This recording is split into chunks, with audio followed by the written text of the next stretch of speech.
Something big is brewing for the Toronto Maple Leafs as training camp is getting underway. Talks are starting to heat up surrounding a key Toronto Maple Leafs player and an extension. We're going to break down those talks as well as discuss Matthew Knies, who spoke out on his current contract situation and gave some very interesting insight into what he sees his future in Toronto being. So stay tuned for all that in this episode. But before we do, if you're part of the percentage who aren't subscribed to the channel, about 70% of you aren't subscribed. We're trying to surpass Habs Digest, who just hit 14,000 subscribers. Guys, we can't have them beating us, so make sure to hit that subscribe button if you enjoy the daily Leafs content. Now, Darius, tons to go over today, specifically surrounding Matthew Knies and Jake McCabe. Now, obviously, training camp has kind of taken over the spotlight for this past little bit, but lost in that was some very interesting comments by Jake McCabe and Matthew Knies, who is due for a contract extension soon. His entry-level contract is coming to an end, and we both think he's going to have a breakout year. He spoke out and revealed the truth, you could say, about what his contract could be. So let's just dive right into it, and let's focus on Jake McCabe first. You can see here, Jake McCabe mentioned that he and the Leafs have begun discussing a contract extension and that both sides are keen on reaching an agreement, and McCabe is open to negotiating during the season, and he emphasized how much he enjoys being a part of this organization, and the team values his contributions on the ice. So Darius, this is a pretty big storyline. Obviously, we've been talking about a lot of the young guys, a lot of how the new additions, but Jake McCabe played for the Toronto Maple Leafs last year. He was very, very solid, and it seems like the two sides are actively working on a contract extension to keep McCabe in Toronto for the foreseeable future. Dare I say that Jake McCabe at this point is a fan favorite. I think every Leafs fan loves this player and the way he plays. And I think it has something to do with his current cap hit, which is not much at all. Obviously, retained salary in that trade with the Chicago Blackhawks, but his contract expires this coming off season. He's going to need a new deal. He deserves a raise. He's going to get a raise at, no matter where he goes, whether it's Toronto or not. And I think that the Leafs should lock him up because he's still relatively young. And if you look at, his stats don't jump off the page at you, but if you look at the player himself, the way he plays, this is exactly what the Leafs need more of, right? He's in your face. That's a lot of what, this is what a lot of the players on the Leafs have been saying about Jake McCabe in describing him, especially in training camp. He plays very in your face. He brings that style of play. He brings the physicality, right? And he's underrated offensively too. He scored a goal in the playoffs and he has a pretty good shot. So he's underrated offensively as well. Pretty good. Dare I say, two-way defenseman, but pretty good package player there, and they should look at re-signing him. I think he's a pretty big part of the team. If they didn't have as big of a leadership group as they do with the top 4, top 5 guys, I think he would definitely be wearing a letter. I think it's no surprise through interviews and stuff that's come out over the last year that the organization loves this player on and off the ice. Like, big fan, right? And he's invited. I've seen pictures of him, behind the scenes with some of the players and at weddings and stuff like that. So it sounds like a lot of the players like him too. So it seems like a good guy, and they probably need to re-sign this player. I think it would be best for the organization if they kept this guy around. Yeah, and it makes all the sense in the world. Obviously, the Leafs their defense is a lot better than it used to be, but having a guy like this is critical for not only next year, but especially as the other guys start to age in Chris Tanev and OEL. And you mentioned it. It seems like Jake McCabe is open to a contract extension. He says he loves it here, and he added that he's going to let his agent handle things with the Leafs. Obviously, he added that they already have had talks already. So things are starting to get underway, and something lost in all of this is it seems like every player who's in Toronto loves being here, and they want to stay in Toronto. So it's going to be up to Brad Treliving, whether that's Mitch Marner wanting to stay. I guess aside from Nick Robertson, it seems like everybody wants to be here. Pat Reddy the other day said it, so that's a good sign.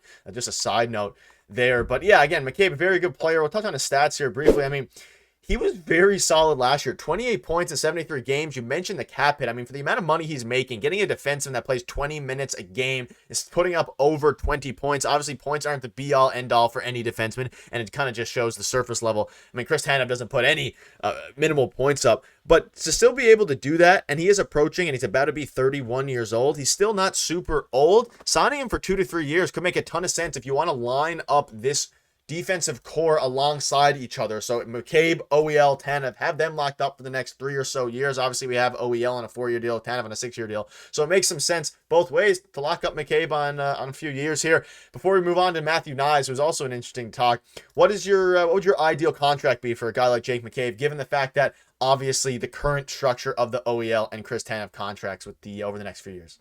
Well, I think he's going to want something that maybe walks him to retirement or something in that area, right? So he's probably going to want like 3 years, something like that. I don't know if the Leafs should give him exactly that, but something in that area. It's not going to be a long-term contract, maybe a couple of years. And he's going to get a raise, like I said. Like he could be, I don't know, I don't want to throw too many numbers out there and speculate, but $5 million defenseman, something like that, right? He's going to get a raise. And right now, because of the retained salary, I think he's the most cost-effective defenseman on the Leafs right now. Like, he's a great second pairing guy, and that's where he's slotting in right now. And only makes $2 million. So I think that's great. Obviously, maybe better defenseman on the Leafs, but in terms of salary, he's the most cost effective. So no, they need to get him locked up, and hopefully it's not too long term, because Brad Living has been giving out long term contracts to some older players, but just to secure them. And obviously, this guy is under control with the Leafs right now. So get it done in the season. Hopefully, that's what I'm looking for, and lock him up. That's all I would say about that. Yeah, you love to see players love to stay in Toronto, especially ones as effective as Jake McCabe, and a guy who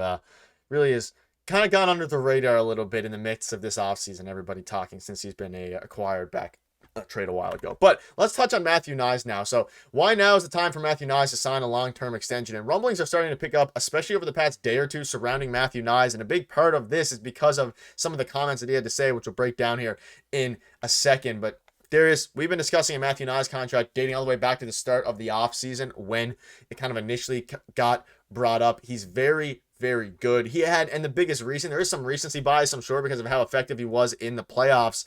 But this pitcher is going to bring back some happy memories. He's also going to bring back some sad memories, because the Leafs obviously ultimately lost, and just bringing back some of these memories. But Matthew Knies came out and had some very interesting things to say about his future in Toronto. And let's dive into those comments right now. He said Knies, who is in the final year of his entry-level contract, it was asked if he's talked extension with the Leafs at all. I don't really want to get into that. I want to stay here. I know a lot of guys want to stay here. It's a pretty awesome place to play. I think I'm going to leave I'm going to leave that, not going to leave. I'm going to leave that out of my hands and just work on getting better and contributing.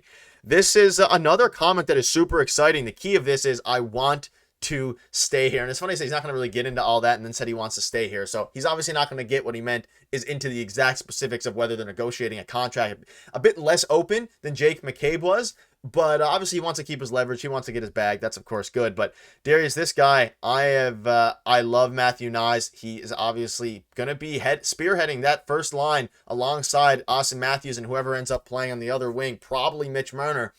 I'm all in. Give this guy not all the money in the world, but he's going to get pricier as this season goes on. And I don't think it's in Matthew Knies' best interest to sign a contract right now. And that's not going to happen. It's going to wait till the season's over, is my prediction. But maybe midway through the season. But boy, is he going to get paid a lot of money if he can go ahead and put up some slightly improved numbers. Just you can see the trajectory. It's like a hockey stick.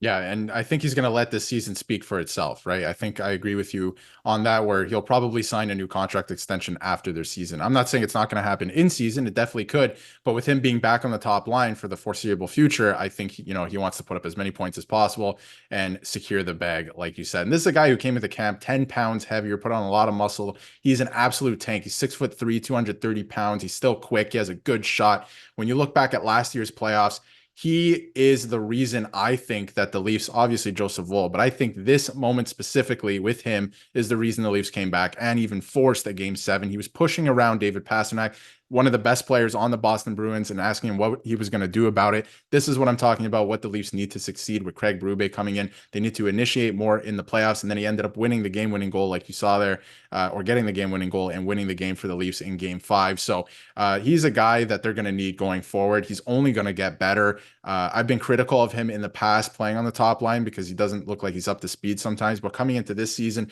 he has an entire NHL season under his belt, now a couple playoffs under his belt. I think he's only going to get better. They need to lock him up, hopefully long-term as well.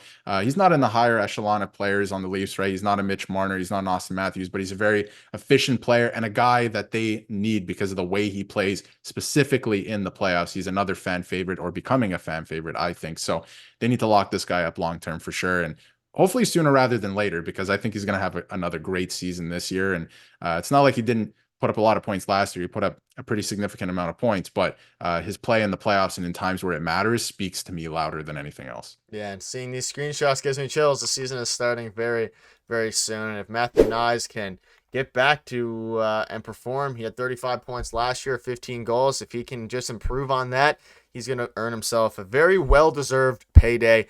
And let's keep in mind, guys, he's only 21, about to be 22 years old. So there's so much things and so many things, to look forward to in this upcoming season. We're definitely going to have you covered. And hopefully we get some more moments like this throughout the regular season. Obviously, this one was in the playoffs, but seeing hockey again is going to be very, very exciting. And we're about 2 weeks away, so buckle up for that, and we'll keep you up to date with all the latest news. So make sure to hit that subscribe button, and see you guys soon.